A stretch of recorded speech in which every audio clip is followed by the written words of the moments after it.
My name is Robert Sykes. I'm the attorney for the Zane family in a case that's been filed about a year ago. Aaron and Tiffany James versus Casey Davies in the Cottonwood Heights, city of Cottonwood Heights. Was filed on May 16, 2019, complaint and jury demand for excessive deadly force, or for deadly force inappropriately administered to young Zane. Zane, by the way, would have been, had he survived, would have been 20 on Saturday. 22. On Saturday. He was 20 when he was shot. We also have with me to my right Tiffany James, Zane's mother.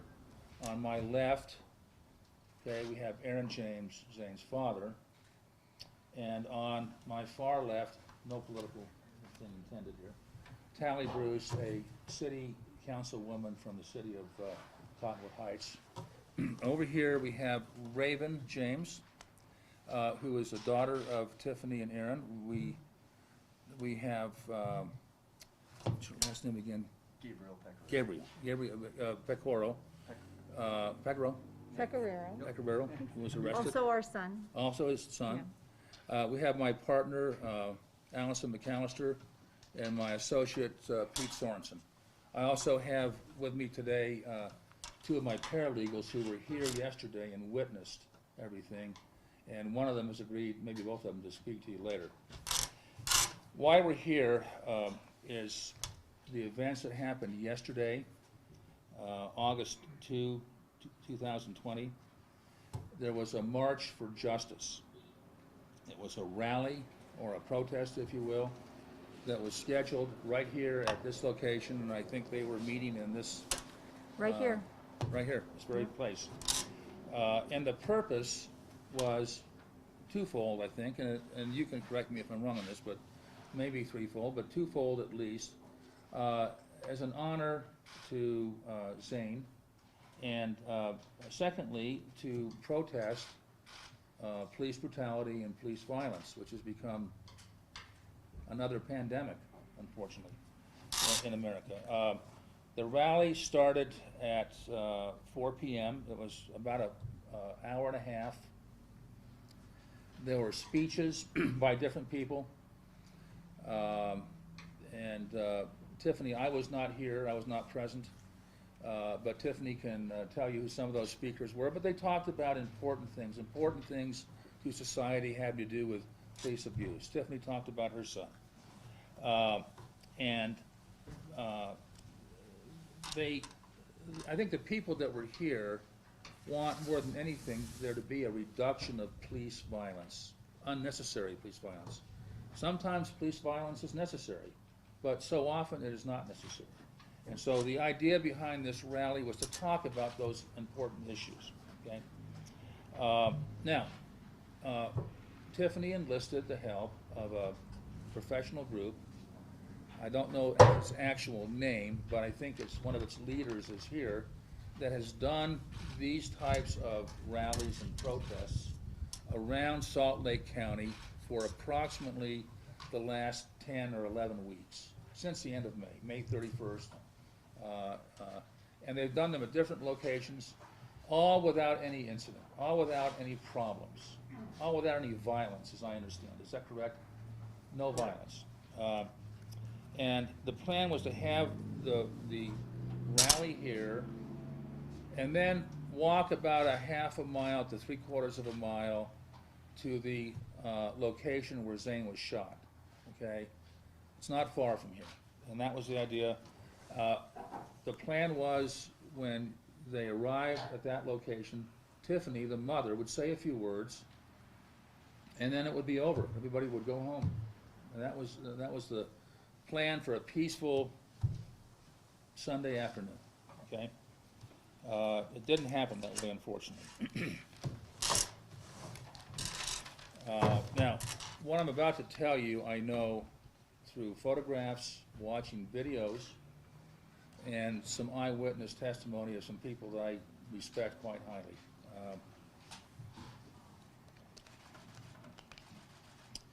The group walked out of the park I think is this Mill Hollow Road down here, Tiffany? Mill Hollow Road? Yeah. Hollow Mill. Hollow Mill? Hollow Mill Okay, Road. close Yeah. enough. It is. And they were walking west on that road to get to the road that intersects to the road where Zane was shot. And they were blocked by police. The police aggressively followed them. They were orderly. There were no loud chants. They would say, "Hands up, don't shoot," or say his name, and then someone would say Zane. They were mellow. Now, this morning on KSL radio, when I was getting ready to come into work,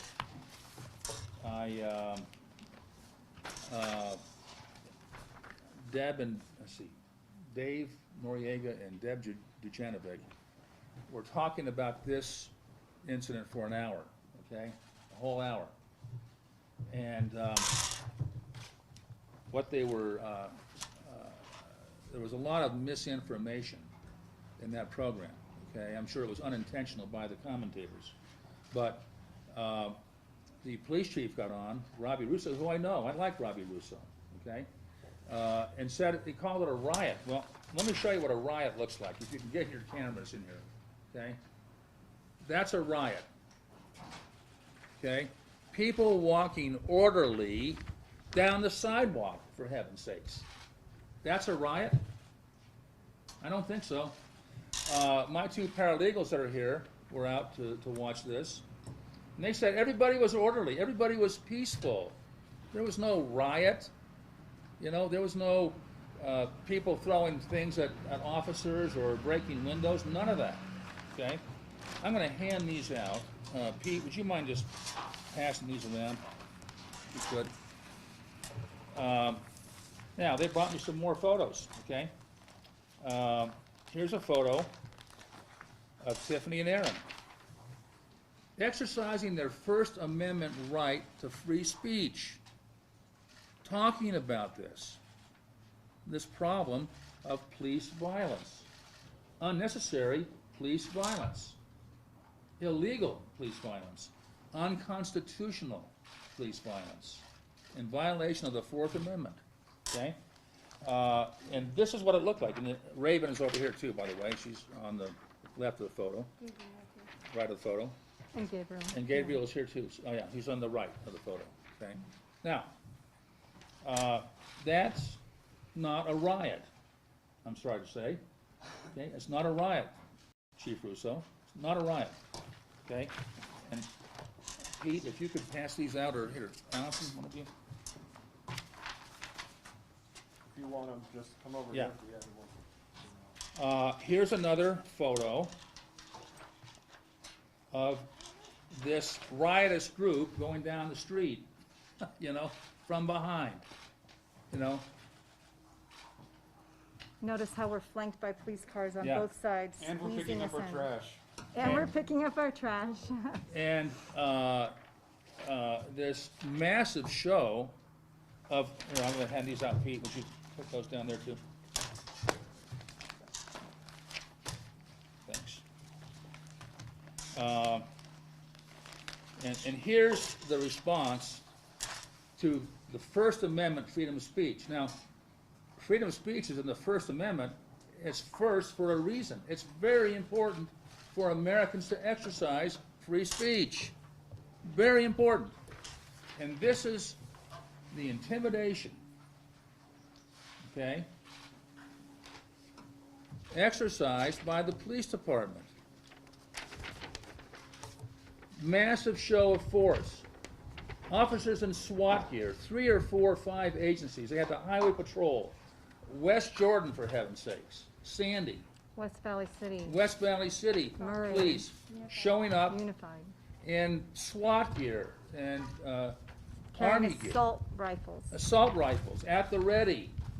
Now, that's for people peacefully exercising their First Amendment right to speak. And that's what we get.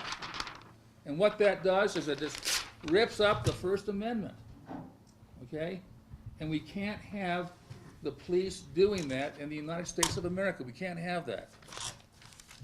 Okay? Another handout for you. more homework. There you go, Pete.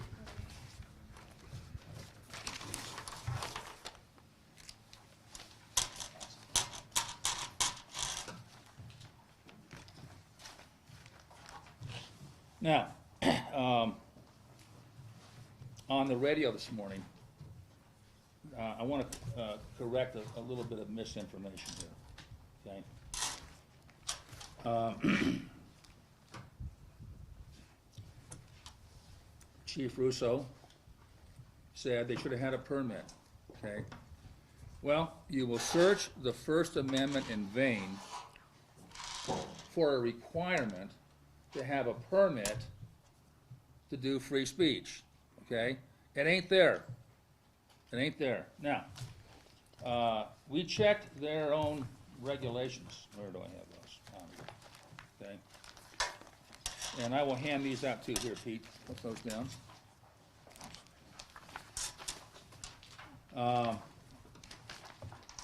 They have a section, this chapter 14.56, special events, okay? They talk about permits, and then on 14.56.050, exemption from permit requirement. A spontaneous event held at a public forum, provided that organizers of the spontaneous events are encouraged to give as much advance notice as reasonably possible to allow the city to provide services necessary to promote, protect, and assure the safety and convenience of the public in their use of public streets and property. There's no permit required. In other words, Cottonwood Heights is following the United States Constitution. They're not requiring a permit for free speech, okay? It's not required.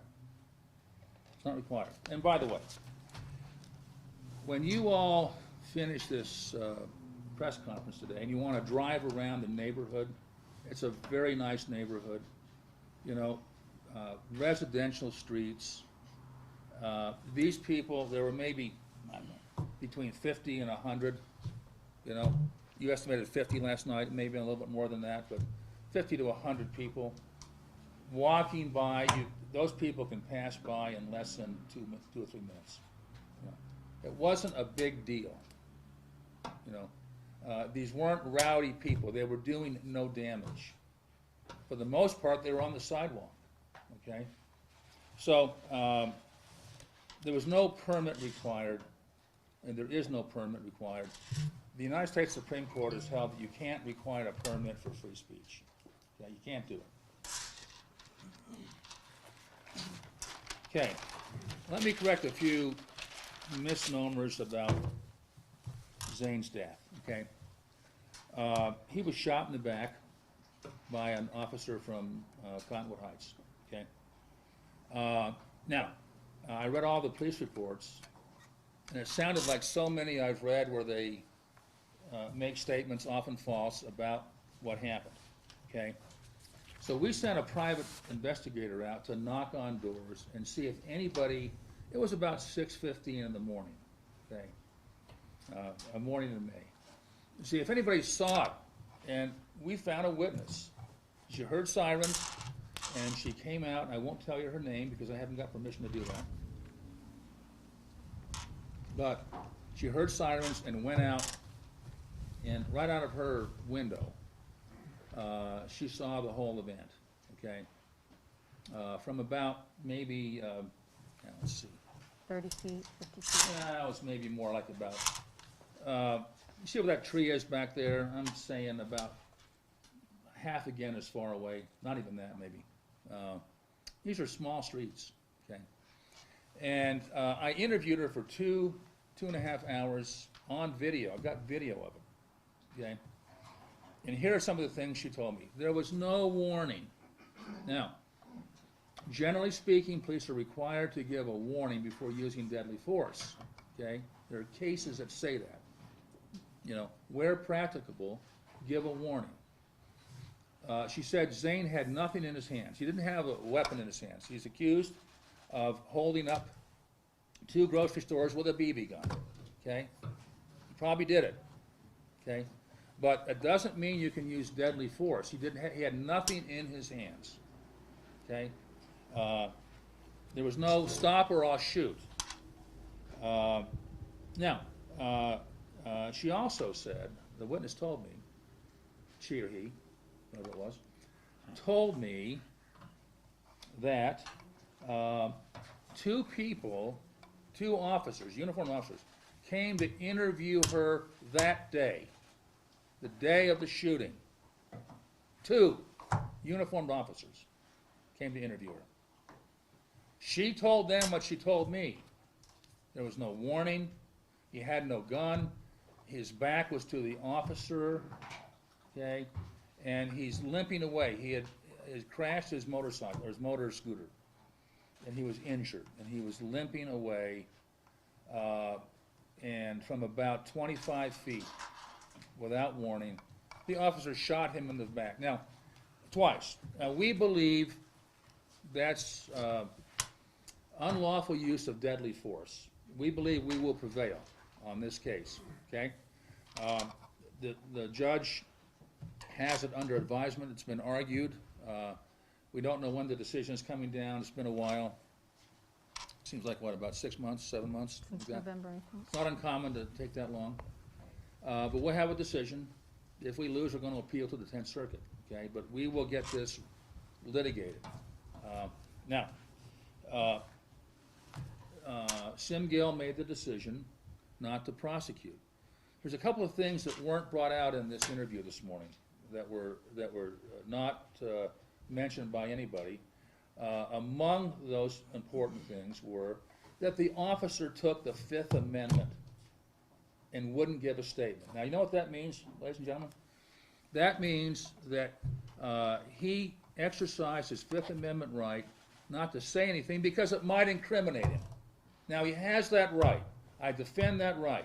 But when you shoot somebody and take his life, okay, as a policeman, you have a duty to tell the public what happened, for heaven's sakes. You can't just take the Fifth Amendment, okay? Now, he had a legal right to do it. I support the Fifth Amendment, okay? He was afraid he would say something that would incriminate him. Sim Gill in his report said that's unusual, but it does happen. I handle lots of death cases, both traffic accidents and police misconduct, okay? I don't think, and Allison, you can correct me, I don't think I've ever seen a police officer take the Fifth Amendment. Have you? You recall any? This is the first time I've seen it. And we've had dozens of them. And so I don't know what was going on there for sure, but it's very suspicious, okay? And secondly, the report of those two officers that interviewed this witness never made it into the file. A witness that says that the shooting was essentially unjustified under the law.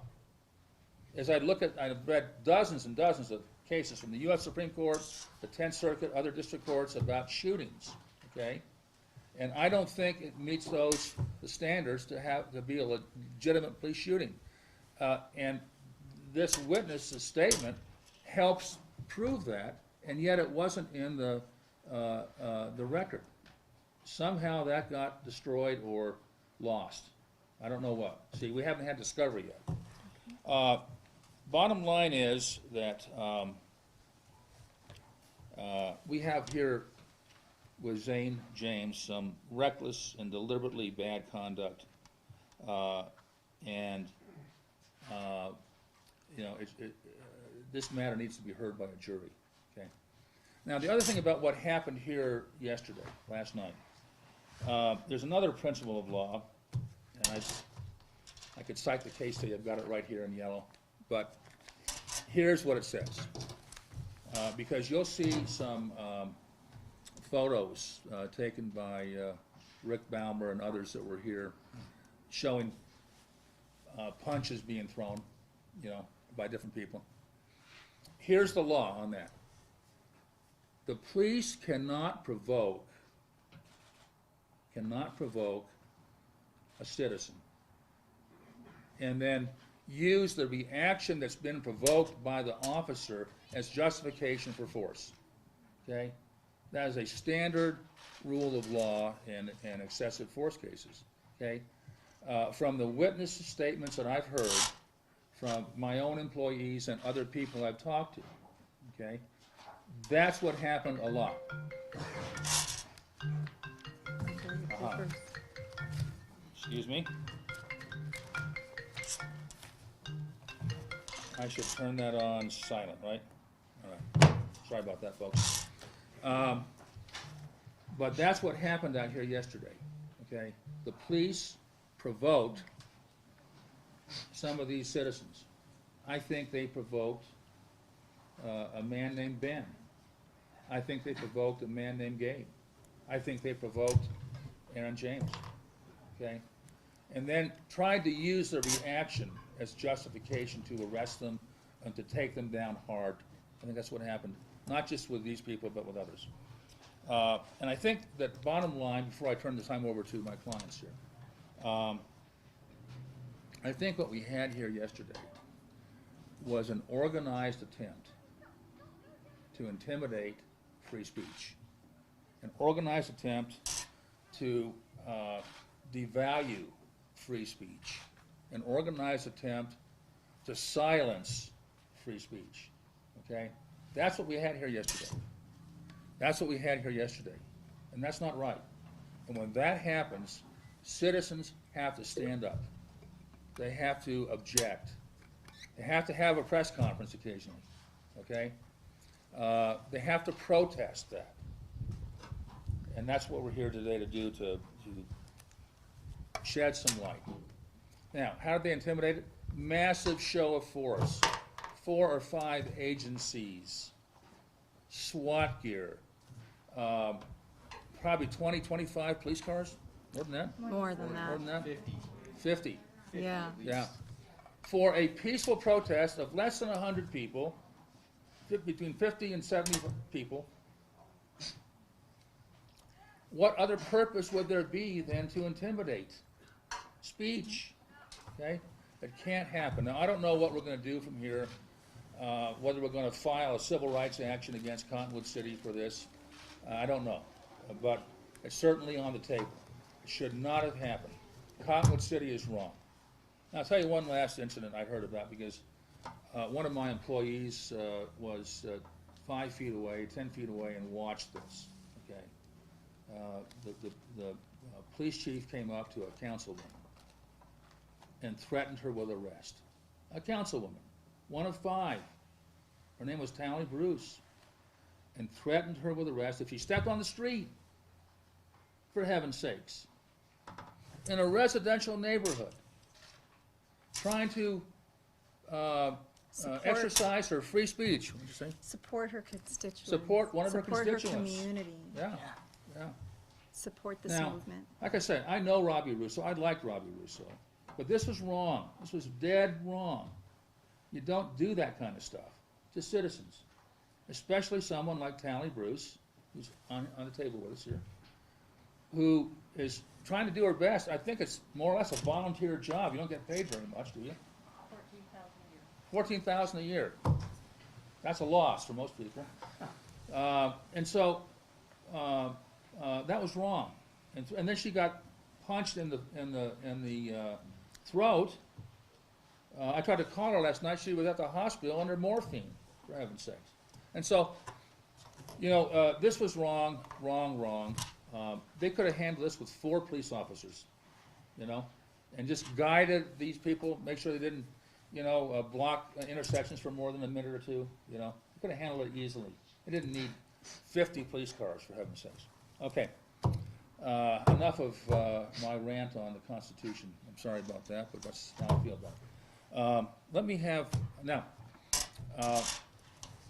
Aaron James has been charged with 2 felonies and a whole bunch of misdemeanors. It's all baloney. Everyone arrested last night was. Everyone arrested with the same, with rioting, for heaven's sakes. Rioting. We believe it's all, don't put this in the news, male bovine fecal matter, okay? That's what it is. But, I don't like to use foul language, so I won't. But it's baloney, okay? But I don't want anybody to ask him questions about what he did. He's going to talk in a minute and talk about what he observed, okay? I am not his criminal defense attorney, and I don't want him talking about that at this point, because he hasn't yet met with that attorney. He's talked to him, or we've talked to him, but he hasn't met with him, so no questions about that. You can ask Tiffany any questions you want. I think County Bruce, you can ask her any questions you want. Let's see, Raven, questions? Okay, all right. Let's go first with Tiffany. Go ahead, Tiffany. About what I Yes, observed. what you observe, anything, Yeah, anything. really, just to clarify. And then you make a statement, then I'll ask you questions, okay? Sure, just to clarify, our son's birthday was on the our son's 22nd birthday was on August 1st, Saturday. So we had a small memorial, and then we met this group, which is a coalition of business owners and activists in Salt Lake, and they come together to form these protests and peaceful marches. And they've done them. We've gone to 2 of them. We wanted to support their group. We've supported in our hearts. We've watched as everything's unfolding. We've felt it with our son, and we approached them and talked to them and told them our story, and they agreed to come out here and support us as well. So this is mutual. And I think that's really important to say. They are about dancing, making it positive, making it family friendly. Both events we'd gone to prior to that, police had been present. They stayed a couple blocks away. They made sure roads were clear. Salt Lake County, I think, was who was out there. And it was fun. You get a couple people on the side as you march through the streets. Most people are giving you peace signs, are excited, feel honored. And then there's the handful of people who want to shout out racial slurs and other things. Wonderful events for us to attend. So happy to bring it to our community. It's very needed. There's a lot of misinformation that goes on. We've watched this chronic use of police influence to spread a lot of misinformation, not just in particular to our case, but other people's cases. I heard it on the radio this morning from our police chief. He characterized this as a riot. He said that we were spraying urine and pepper spray, and that's what started all of this. We had water guns that we were squirting at each other. Everybody in this crowd filled those water guns with water. It's an outright falsehood, but that is what they do here. I'm not saying all police do that, but this is what we've experienced, and this is what we saw. We came, we talked about the right to vote, the importance of talking out against police power, the importance of if black lives don't matter, then no lives matter. We encouraged, we had a cross-section of families, kids, young adults, older adults, myself. And then the goal was to march for a second day in a row to where Zane was shot, just a couple blocks. Our home is just 2 blocks, not even, just around the corner from here, up the street, and Zane's 2 blocks, shot across the street from a friend's house on the lawn. So we were gonna march down there peacefully. They have a DJ, dancing, fun. We barely got down, you count 5 houses, they're pretty big lots, and police come up. Then police come from behind. Tally was kind enough to go up with some of the organizers to try to talk to the police. They told us if you march on the sidewalk, go. There's the interaction that happened with the police chief. He spoke so rudely to a councilwoman, shocking. We make our way down, and then we're getting pushed. The police chief moves around, gets on the other side of the group. They flank us again, press us in, and then start with all of just inciting and escalating the situation. And they did. They attacked. And so we just need to remember that this is a peaceful protest, no matter how it's characterized. The footage is out there. And it's important for us to say, this is exactly why we marched. This is exactly why we came together with this group of people. This is exactly why our son was shot. This was a culture of police power that is not community friendly, and it needs to be addressed. It needs to be addressed now, and we're willing to speak out about it. Any questions for Tiffany before we have Aaron speak? Sure. Questions for Tiffany? So, going back to the water guns thing, because that was one thing that police were harping on, that if there was some sort of pepper substance and possible urine in it. Absolute No. fallacy. We're spraying each other with it. Why do you believe that that's? Why would we? They're putting that out there? We don't have a bit. So this is a chronic pattern of using misinformation and blame shifting. And they do it really well here in Cottonwood Heights, and our police chief does it really well. So they put out as much misinformation, they have really good social media ties. They get on as many social media platforms, they put out as much misinformation as they possibly can. And then it's on the onus of the innocent until proven guilty to defend themselves. And that's why. It's watch what the right hand's doing, right? Not what the left hand's doing. And it puts the blame on the people who are protesting and just expressing their freedom of speech. The police are saying that if you guys would have just stayed on the sidewalk, they would have been able to have access and do your march and go whatever they were fine with you being there, they had no problem. And just stay on the sidewalk. You're interrupting traffic, and according to them, you can't impede traffic, and that becomes a violation. That's why they had the right to do that. Well, we do have to cross the street. But other than that, I encourage you to look at these pictures. People are on the sidewalk. As soon as we were asked to move on the sidewalk, we moved on the sidewalk. We moved on the sidewalk. These are two different locations at both stops where the police had us compressed.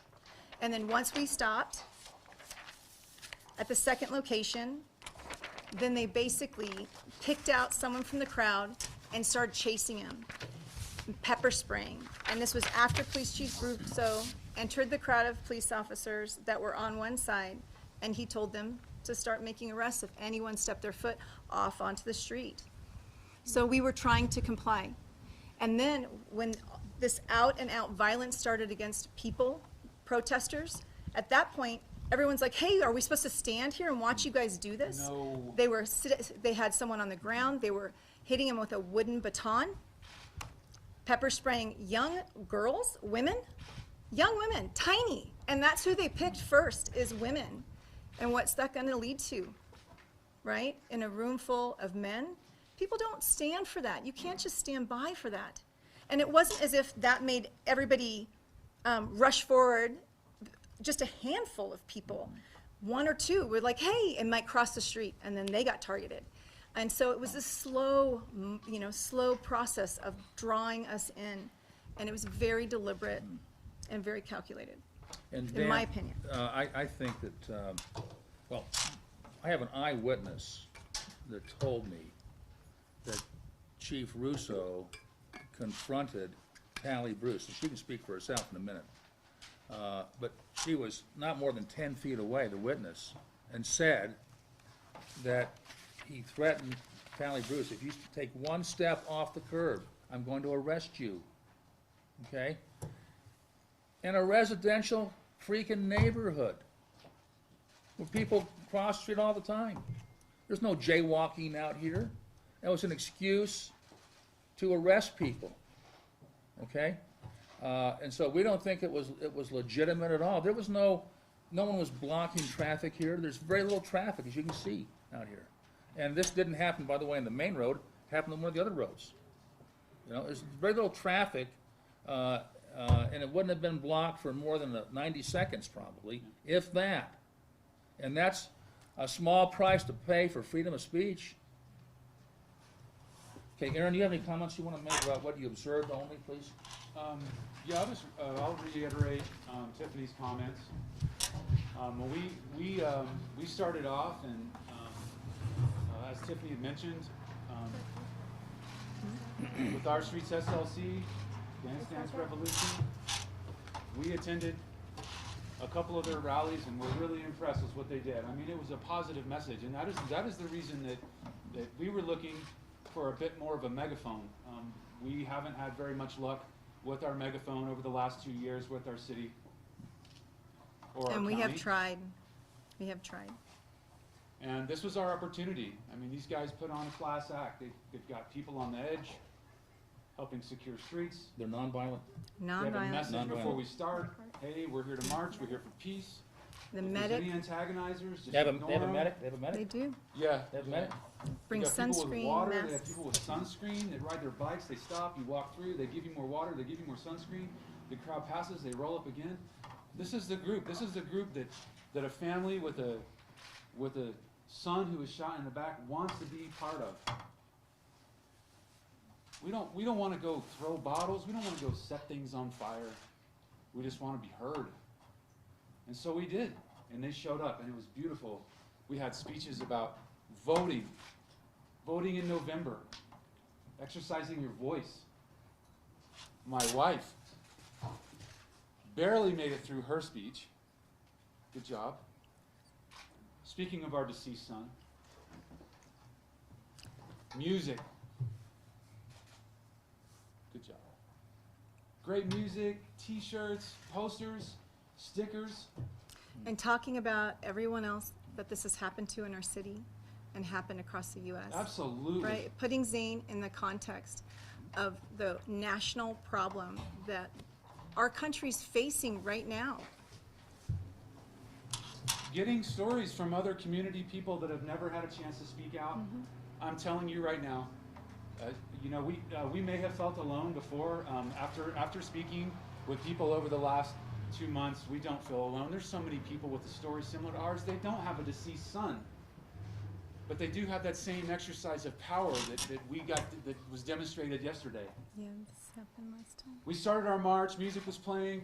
I was jamming waters in the back of my pockets. I'd lost Tiffany. I gave her an umbrella. My daughter was holding a pinwheel up. Yeah, we handed out 200 pinwheels.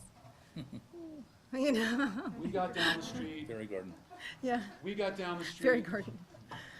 And I had an inkling knowing from the last 2 years of experience with our kids, I had an inkling that Cottonwood Heights Police Department would show up. I just had a feeling they would. And they did. And they pulled up. They pulled up in front of us, 4 cars. They came down. They blocked it like this. And then, or maybe it was 2 to start. And then 2 in the back. And I was like, that's interesting. They got front and back. So we're blocked in. It's frightening. It's intimidating.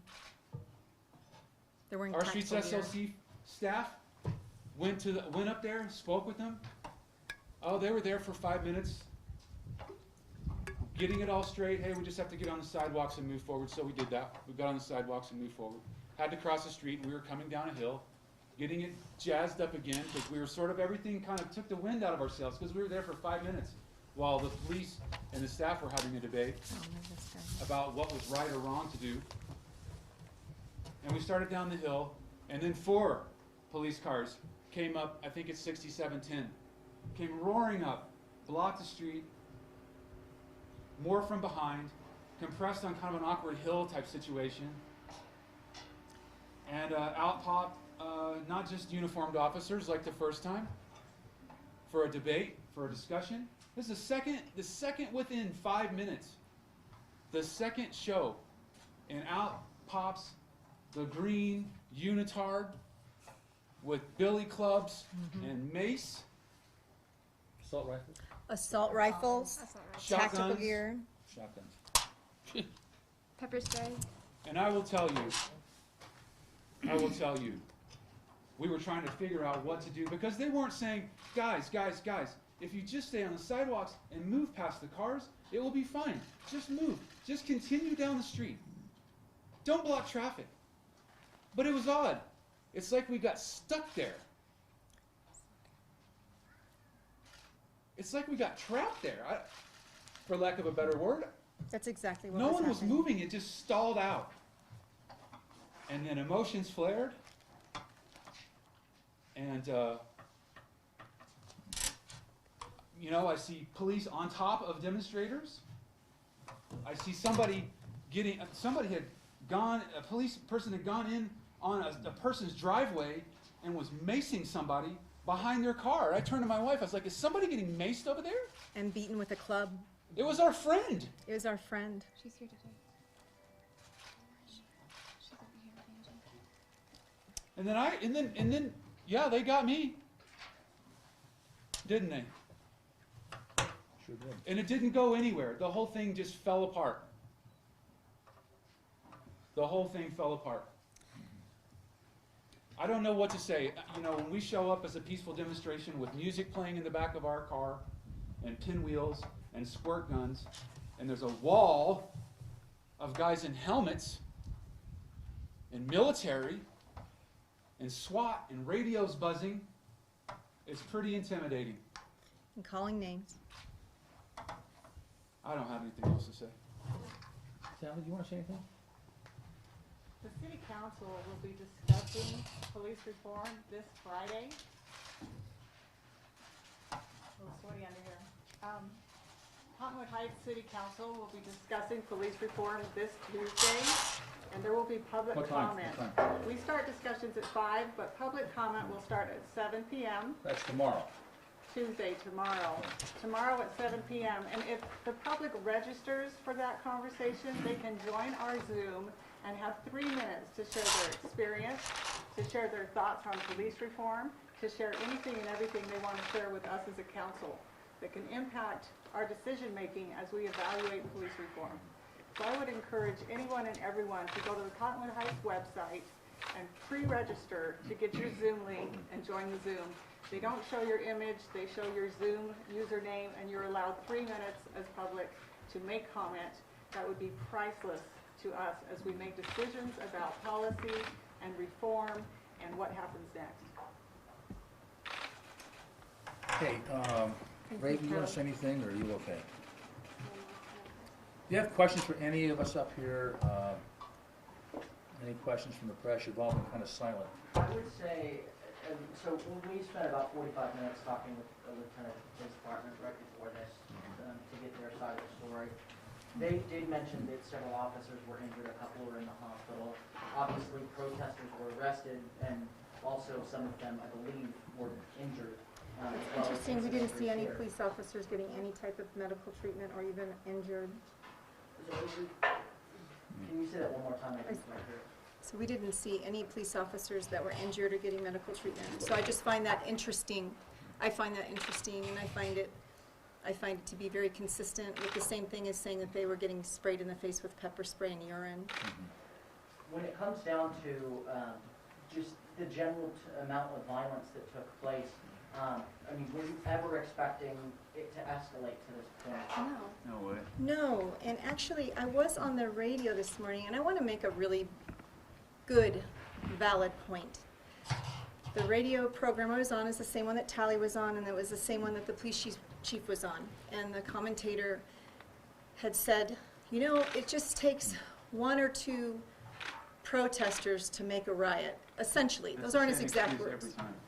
And I said, you know what? It also takes just 1 or 2 officers. And that is what happened at this event. It was not the protesters. And it was 1 or 2 officers. And they wielded their power violently. And without prejudice, they went after everyone. Let me just add a comment. When I watched the news last night, I watched all of your stations except Telemundo. I don't speak Spanish. But one of you, and I don't remember which, interviewed Lieutenant Bartlett from the Cottonwood Heights Police Department. And he said that, the reporter said, well, what's wrong with having them walk on the street? And his statement was, this is not Salt Lake City. This is Cottonwood Heights. Yeah. Yeah, we heard that. Yeah. Meaning, I think, we're going to be really tough on people that want to speak in Cottonwood Heights. We're going to clamp down on speech. And we're going to use walking on the street in a residential neighborhood as the reason. Now that to me is It a speaks falsity that is so dumb it hurts. My gosh. They were not doing anything inappropriate, as you can see by these. Even on the sidewalk, maybe a few on the street. You don't go and arrest peaceful people for walking on the street like everybody else does in their neighborhood about every week, okay? I would just add, Yes. Lieutenant Dan Bartlett is the one who put out over the police radio, if they step off the curb, arrest them. Yeah. And I will also add. And that could only be to intimidate people who want to exercise their right of free speech, for heaven's sakes. That's the only reason for that. There was no public safety reason. There was no law enforcement reason. for that, only to intimidate free speech. It shouldn't happen. I think that the Cottonwood Heights Police Department organized their efforts to prevent people from speaking. That's what they did. Yes. You did. I have a question for Councilwoman, is that okay? So you've been a big proponent of police reform through your tenure. How does it change your perspective into police reform, having all of this happen, not only just witnessing it, but happening to you yesterday? I'll have to admit that I am completely flabbergasted at how severe the problem really is. I knew we had a problem, but this is egregious. And I hope that we as a council can come together and make swift reform and implement training, much needed training, including training in constitutional rights. So, Yes. when it comes to tomorrow's council meeting, obviously, there will be police representatives there. How is this discussion going to, what does the perfect discussion look like to create good results in the future for you? Well, number one, I hope the public engages in their opportunity to come onto the Zoom and speak. Public input is priceless in this process. And then it's a matter of getting all the ideas on the table and evaluating what would work, what would be most advantageous to Cottonwood Heights. Can I speak to that and back you up really quick? Please do.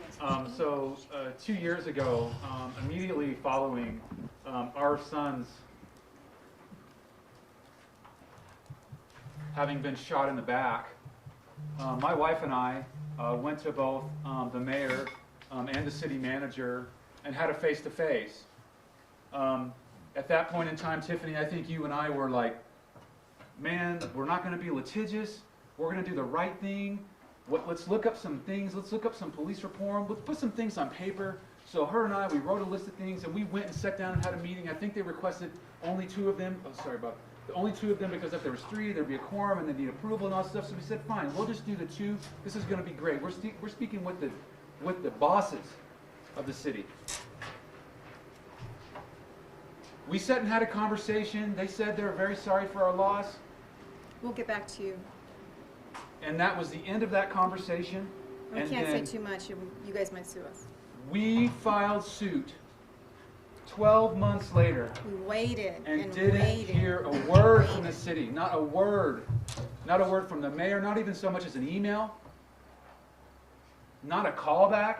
Not a, hey, I was really thinking about those things you said. That camera policy really needs updating. You know what I heard about the camera policy from Lieutenant? And it was Bartlett. He told me, oh, there was no cameras on for your sons having been shot in the back because there's just not a battery that lasts long enough. That's our community response. That's the response that I got from Cottonwood Heights. That's the response I got from CHPD. There's not a battery that lasts long enough. Aaron. Okay? My son's death is because there's not enough battery. Well, and my husband just got released from jail, along with my son, our son's friends, the other people here. Emotions are high. The people that organized this, I said I'd let them speak. Is that Yes, you? please. Do you have anything you want to say? Sure. Go ahead. You Yeah. want to come up here or you want to? Yeah, if you could come up there. Microphones? I will move. Just scoot over here.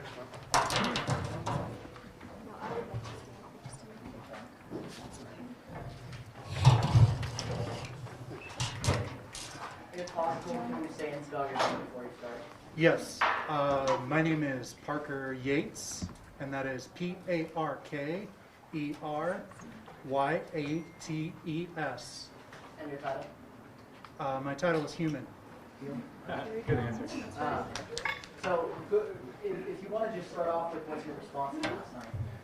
Well, first of all, I just want to start off by saying that if the viewers love how matter-of-fact and how candid Donald Trump is, then you're going to love me today. These events that a group of community members coordinate is a very well-constructed and decisive effort to get our word out, to get our message out about police brutality on POC people, females more specifically, as of late, we've done recent protests where we focused on and had speakers focus on the abuse and violence towards BIPOC people, specifically black women and trans.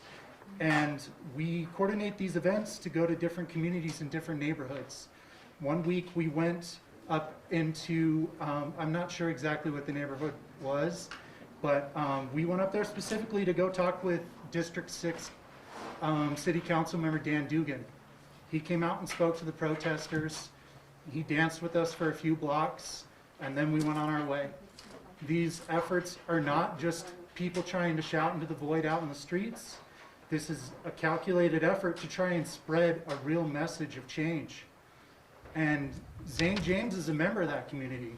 As members of the Salt Lake County, there's a lot of people that are in this group that are all business owners, small business owners, that are concerned about what's happening in their community and what's happening in their county. And it's just gone too far. And so people wanted to find a way that they could do something to show their support to everybody. And you've been around several different communities, several different police departments, you've seen the way that different departments, different officials act. How does this compare? Well, this was dreadful. It was egregious. It was awful. And every other protest that we've conducted, the police are a few blocks away, and they help deter traffic so that there aren't any problems. And we come out here to Cottonwood Heights at the request, at the request of the James family, and we're met with police force that I can't even like articulate properly. At least if you want me to say appropriate. Yeah. I think it's funny that people keep talking about the squirt guns, specifically the streets. You know, temperatures yesterday were 102 degrees. I don't know if you've ever been on the streets when it's that hot. That's about 10 degrees, 15, 20 degrees hotter on the streets. The squirt guns are used to temper the crowd, to cool everybody down. And It's the very best thing. yeah, It's the very best thing these guys do. it's harmless. It's harmless. They're bright, colorful squirt guns. Full of water. Full of water. Toys. Yeah. What do you as an organizer or individuals here as a crowd, what do you hope to do as a group? Not just,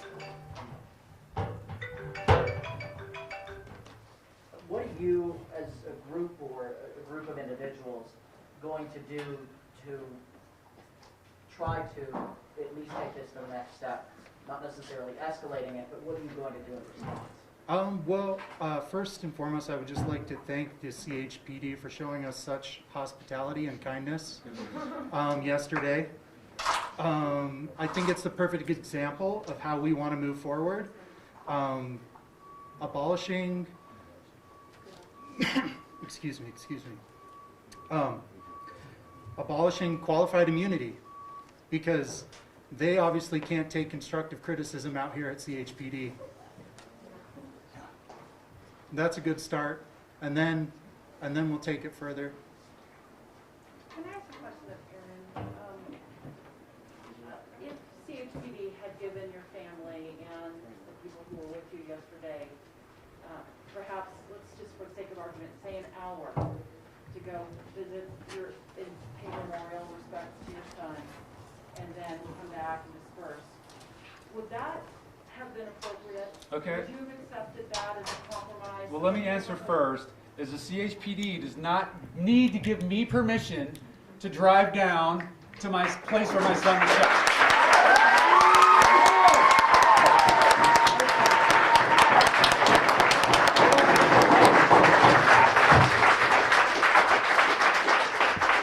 And to answer your question, yes, I would have accepted it. So that's why I'm asking, because I'm wondering going forward in these situations, so they don't become what they became yesterday in this community, what is the solution? When you show up, perhaps not permitted, what can police departments do that Not you permitted don't isn't have in other not places? permitted isn't accurate. And to It was speak, permitted. to speak more specifically to that, I think a good thing moving forward would be for CHPD to understand what the laws of protest are. Under statutes for protest, protests are permitted to be in the streets if the sidewalk is unaccommodatable for the quantity of protesters. We tried to comply to the best of our ability, but there were too many protesters to be able to accommodate the sidewalks. And under the statutes, we are at liberty to be in the streets. But more specifically, that's for a stationary protest. If it's a mobilized protest, the streets are fair game. CHPD needs to learn the laws before they start flexing. But CHPD isn't the only police department in this. None of the other right? police departments exercise this kind of force against us. And how many have you gone to specifically? This was our 8th protest in 8 different neighborhoods. Thank you for clarifying. Yep.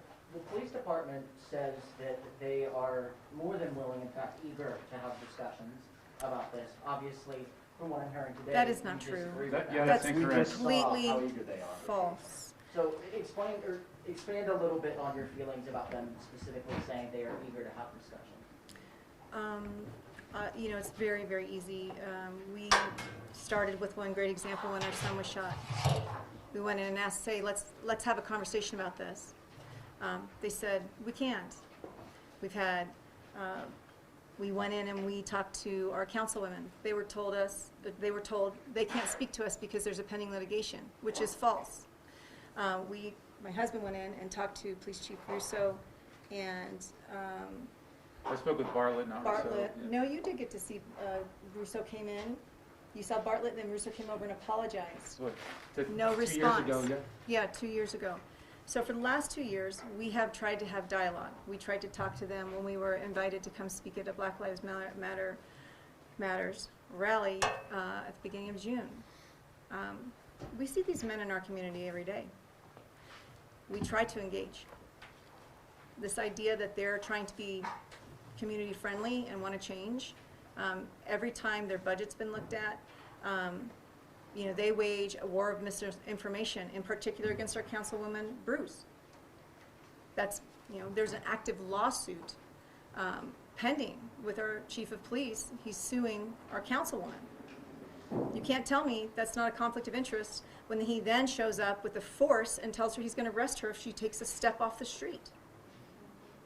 This is abuse of power, and our community needs to see it.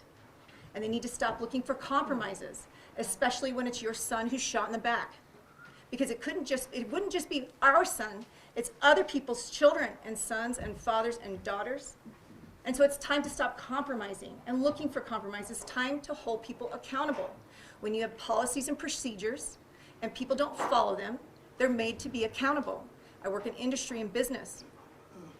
If there is a plane crash, there is an investigation, people are held accountable. If there is an industrial accident, there's an investigation, people are held accountable. That is not what happens with our police departments. And it is time to change that through laws and ordinance, and then city leaders holding their officers and their leadership accountable. Councilwoman Bruce has floated the idea of using Cottonwood Heights Police under the umbrella of Unified. Is that something you support? You know, I don't know enough about Unified's responses. I have seen Unified also use deadly force. In the year our son was shot, there were 19 people shot. He was one of 19. Unified was part of that, so I don't know enough to speak. That may be an option. We are a small town. We don't need a little teeny police department that's created a fiefdom. We do need to be able to utilize the resources the most efficiently. And there are other good police departments out here too. So Unified may be one. I just don't know. There are solutions for that though. Let's go about another 5 minutes with questions. If you have more questions, I think it's been a little over an hour now, but any more questions for any of these people up here? But, another 5 minutes. What's that? Question for Aaron, please. Yes. Aaron? Can you clarify for us exactly what your interaction with police last night? I can't comment on it. Yeah, I've asked him, and his attorney has asked him not to specifically talk about his actions. He can say anything about what he saw, what he observed. But what actually happened to him and his response, they've asked us not to say anything about that because there are criminal charges pending, 2 felonies, and about 6 misdemeanors. Bob, would you mind if we ask some of the other participants if anyone else wants to come and speak about their experience? We have a question over there, sorry. Hi, this is, in regards to sort of pointing to the council and Sally. I think one of the issues is the state statute 32, and I just want to know what is the call of action to protesters to go about, like, mediating that law that allows cops to unjustly shoot innocent people in the back. Because it's a bigger issue than just city jail. It's also that state statute that allows this, like, this vigilante style policing. So I just want to know what's the best route for that. I think without question, we need to address qualified immunity. I think that it's become outrageous that police officers feel empowered to be judge, jury, and executor on the spot. And if you look at the statistics in Utah, not once has a police officer been held accountable for taking someone's life. So we need to start right there with qualified immunity. It needs to go. I have a question for you, Ronan. Have you considered abolition at all for your police department? Oh, abolishing the police? No, we, Cottonwood Heights is very supportive of their police generally. We'll see how the conversation evolves. How did, One last, well, we get another minute. Gabe would like to say something about what he observed, only what you observed, okay? Go ahead. Gabe is also the James son. Gabe, would you mind coming over to the microphone? After everybody switched around already? everybody dove for the mic. Sorry, I'm bossy, guys. And then we'll take about another 2 or 3 minutes and we'll be done, okay? So I was ecstatic. Ecstatic to be able to go to my little brother's 22nd birthday and just celebrate it for him. He was taken from us. Ecstatic. All I wanted to do was celebrate his life, you know? Dance a little bit. The kid was a dancer, man. He loved to dance. And what I saw was cops box us in, both front and back, and then attack us. Flat out attack us. That's all I want to say. And I won't answer any questions. I'd like to give a personal shout out Two to more questions.